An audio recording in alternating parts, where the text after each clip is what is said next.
एक चीज बताइए, आपको ये यूनिफॉर्म सिविल कोड से क्या आपत्ति है? नहीं भाई, यूनिफॉर्म सिविल कोड में कार्तिकेय को हिंदू अनडिवाइडेड फैमिली में टैक्स रिबेट मिलेगा, मुझे नहीं मिलेगा, ये क्या बात है? मुझे मिलना चाहिए।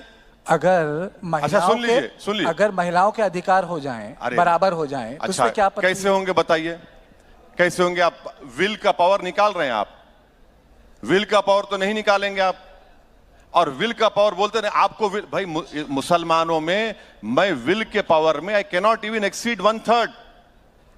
आप नहीं चाहते कि रिफॉर्म्स हो? रिफॉर्म आप क्यों रिफॉर्म करेंगे मेरा? क्यों? यानी सुनिए आप क्या कर रहे हैं बताता हूं। मैंने आपसे मुराद जो बीजेपी कर रही है, आप Hindu marriage act, Hindu succession act मुझ पर थोप रहे हैं। भाई आपकी मोरालिटी मुझ पर क्यों थोपेंगे आप? मिसाल के तौर पर उत्तराखंड की मिसाल ले लीजिए। आपको मालूम उत्तराखंड में आप बोल रहे हैं कि प्रोहिबिशन लिस्ट बना दी